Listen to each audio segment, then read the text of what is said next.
రీసెంట్గా supreme court of ఇండియాలో ఒక పిటిషన్ ఫైల్ అయింది. ఆ పిటిషన్ దేనికోసం అంటే, ఆ పిటిషన్లో ఏం మెన్షన్ చేశారంటే, ఇండియాలో రిలీజియన్ అనేది ఎంతవరకు పర్సనల్ ఫ్రీడమ్గా ఉండొచ్చు.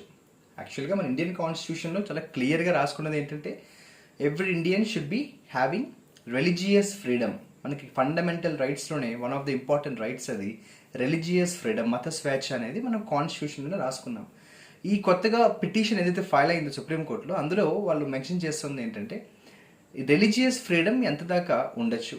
ఎందుకంటే ఇండియాలో చాలా చోట్ల కన్వర్షన్ ఆఫ్ రిలీజియన్ అనేది ఫోర్సిబుల్గా జరుగుతుందని చెప్పేసి, బ్లాక్ మ్యాజిక్ లాంటివి, మూఢనమ్మకాలు, సూపర్స్టిషియస్ బిలీఫ్స్, బ్లాక్ మెయిల్స్, అలాగే వార్నింగ్స్, బ్రైబ్స్, ఇలా ఎన్నో ఇల్లీగల్ యాక్టివిటీస్ ద్వారా రిలీజియన్ కన్వర్షన్స్ అనేవి ఎక్కువ కనిపిస్తున్నాయి అన్నది ఆ పిటిషన్లో వాళ్ళు మెన్షన్ చేసి, ఒక్కసారి మీరు మీ ఒపీనియన్ చెప్పండి అని చెప్పారు.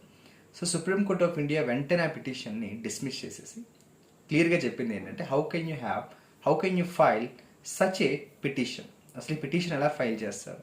ఇండియన్ కాన్స్టిట్యూషన్లో ఫండమెంటల్ రైట్స్లో very important right to religious freedom. మనకి ఫండమెంటల్ రైట్స్ ఉన్నాయి కదా, right to equality, right to freedom, right against exploitation, right to religious freedom, cultural education rights, అలాగే రైట్ టు కాన్స్టిట్యూషనల్ రెమెడీస్. మనం పాలిటీలో ఫండమెంటల్ రైట్స్ గురించి చదువుకుంటాం, article 12 to 35లో. అందులో క్లియర్గా మెన్షన్ చేసాం, ముఖ్యంగా ఆర్టికల్ 25లో చాలా క్లియర్గా ఉంటుంది ఏంటంటే, one of the most important articles related to fundamental rights అది ఏంటంటే, right to practice, profess and propagate any religion. ఇండియాలో ఏ ఇండియన్కైనా కూడా ఏ రిలీజియన్ అయినా ప్రాక్టీస్ చేసే రైట్ ఉంది, ఏ రిలీజియన్ అయినా ప్రొఫెస్ చేసే రైట్ ఉంది, అలాగే ప్రాపగేట్ చేసే రైట్ ఉంది.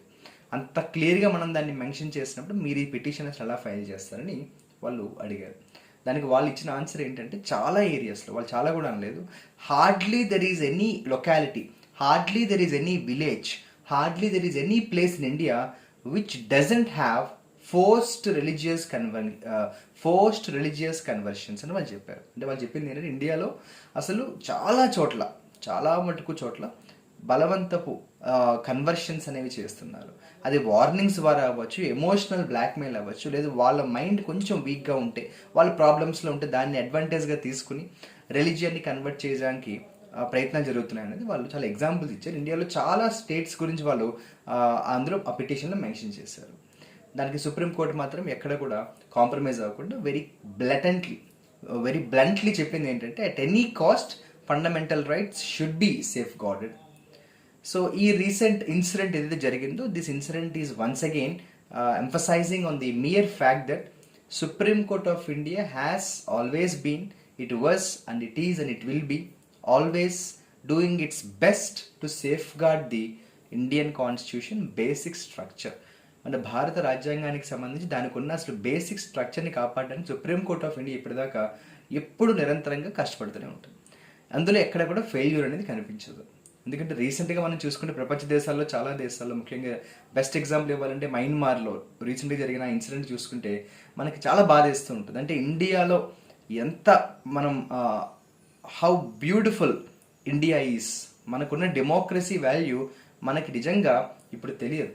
వేరే కంట్రీస్కి వెళ్ళినా, లేదా వేరే కంట్రీస్లో జరుగుతున్న ఇన్సిడెంట్స్ చూస్తే కూడా మనకి అది అర్థమవుతుంది. ఒకవైపు చైనా, హాంకాంగ్ ఇన్సిడెంట్ చూసినా, లేదు ఈ మయన్మార్ ఇన్సిడెంట్ చూసినా మనకి చాలా ఆశ్చర్యం వేస్తూ ఉంటుంది. ఎలా అంతలాగా వాళ్ళు ఈ ఈ ఈ మొనార్కీ సిస్టమ్ని, ఆటోక్రసీని వాళ్ళు ఎలా తీసుకుంటున్నారు. సో ఇండియాకి ఉన్న ఈ డెమోక్రసీ అనే దాన్ని కాపాడుకోవడం కూడా it's the responsibility of every Indian. So anyway, ఈ సుప్రీంకోర్టు ఇచ్చిన ఈ జడ్జిమెంట్కి సంబంధించి ఆర్టికల్ 25 ఒకసారి మనం ఎలా అయితే పాలిటీలో మన ఆర్టికల్స్ చెప్పుకుంటామో, దీని గురించి కూడా మళ్ళీ ఒకసారి మనం అండర్లైన్ చేసుకుని చదువుకోవాలి. Right to practice, profess and propagate any religion which he or she believes. ఎందుకంటే రిలీజియన్ అనేది క్వైట్ పర్సనల్. ఇక్కడ వాళ్ళు మెన్షన్ చేసిన ఏజ్ కూడా 18 ఇయర్స్ దాటిన వాళ్ళు ఎవరైనా కూడా వాళ్ళకి ఇష్టం వచ్చిన రిలీజియన్ని వాళ్ళు ప్రాక్టీస్, ప్రొఫెస్, అలాగే ప్రాపగేట్ చేసుకోవడంలో అభ్యంతరం ఉండదు. సో ఎటువంటి పరిస్థితుల్లో ఎటువంటి పిటిషన్స్ మాకు మళ్ళీ మీరు మా దగ్గర తీసుకురాకండి అని చెప్పారు. At the end of the day still we all have to make sure that this fundamental right is safeguarded. And ఇక ఫోర్స్డ్ కన్వర్షన్స్ అవ్వచ్చు, లేకపోతే ఈ బ్రైబ్ ద్వారా, లేదంటే వార్నింగ్స్ ద్వారా అవ్వచ్చు, అవి పూర్తిగా లేవని కూడా మనం చెప్పలేము. We can't completely ignore the fact which is mentioned in the petition. However, it can be definitely considered, but not at the cost of the basic structure of constitution and safeguarding the fundamental right, especially right to religious freedom. ఎందుకంటే మనం secular అనే word పెట్టుకున్నది కూడా అది కాపాడుకోవడానికి. So this is about the recent incident about the article 25, very important, fundamental rights.